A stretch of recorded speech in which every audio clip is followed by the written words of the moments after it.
പുഞ്ചക്കരിയിൽ Congress party RSPക്ക് വിട്ടുകൊടുത്ത സീറ്റാണ്. ആ സീറ്റിൽ ആരതിനെതിരായിട്ട് നിന്നാലും അവർ പാർട്ടിയിൽ നിന്ന് പുറത്തു പോകും. പക്ഷേ ഞങ്ങൾ ആദ്യം തന്നെ അച്ചടക്ക നടപടിയല്ല, കാര്യങ്ങൾ പറഞ്ഞ് മനസ്സിലാക്കി സഹകരിപ്പിക്കാനാണ് ആദ്യം ശ്രമിക്കുക.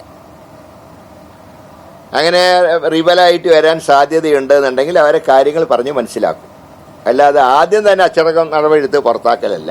നിങ്ങൾ പറഞ്ഞ പുഞ്ചക്കരി സീറ്റ് RSPക്ക് വിട്ടുകൊടുത്താണ്.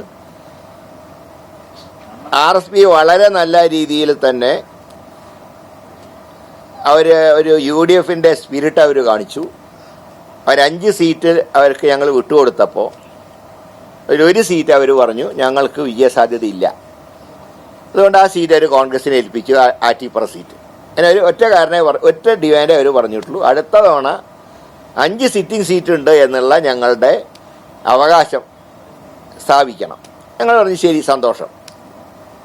അതായത് RSP ഞങ്ങൾ 5 സീറ്റ് കൊടുത്തു, ഒരു സീറ്റ് അവർ പറഞ്ഞു കോൺഗ്രസ് മത്സരിച്ചാലാണ് അവിടെ നല്ല ഫൈറ്റ് കാഴ്ചവെച്ച് ജയിക്കാൻ കഴിയുക. അങ്ങനെ ആറ്റിപ്പുറ സീറ്റ് അവർ തന്നിട്ട് പകരം സീറ്റ് കൊടുക്കാൻ പറ്റിയ സീറ്റില്ല. അവർ പറഞ്ഞു ഞങ്ങൾക്ക് അത് മനസ്സിലാവും, പക്ഷേ ഞങ്ങളുടെ സിറ്റിംഗ് സീറ്റ് 5 എന്നുള്ള ഫോർമുല അംഗീകരിക്കണം. അത് അംഗീകരിച്ചു. അല്ലാതെ ഞങ്ങൾ പറയില്ല കാര്യങ്ങൾ. ഇപ്പോൾ ലൈസൺ കമ്മിറ്റി കൂടുമല്ലോ, ഞങ്ങളിപ്പോൾ ഈ പ്രഖ്യാപനം കഴിഞ്ഞു, സീറ്റ് ചർച്ചകളൊക്കെ കഴിഞ്ഞ് എന്തെങ്കിലും പോരായ്മകളുണ്ടെങ്കിൽ അത് UDFന്റെ സ്റ്റേറ്റ് കമ്മിറ്റി ചേർന്ന് എവിടെയൊക്കെ പ്രശ്നങ്ങളുണ്ട്. ഇത് ഞാൻ പറഞ്ഞ അസംബ്ലി ആണെങ്കിൽ നമുക്ക് സ്റ്റേറ്റ് ലെവലിൽ കൈകാര്യം ചെയ്യാൻ കഴിയും. പക്ഷേ ലോക്കൽ ബോഡി ആകുമ്പോൾ ഓരോ പഞ്ചായത്തിലും ചിലപ്പോൾ ഓരോ രീതിയിലായിരിക്കും കാര്യങ്ങൾ നീങ്ങുക. പക്ഷെ അത് UDFന്റെ പൊതു സ്വഭാവത്തിനെതിരാണെങ്കിൽ സ്റ്റേറ്റ് നേതാക്കന്മാരിരുന്ന് അതിന് പരിഹാരം ഉണ്ടാക്കും.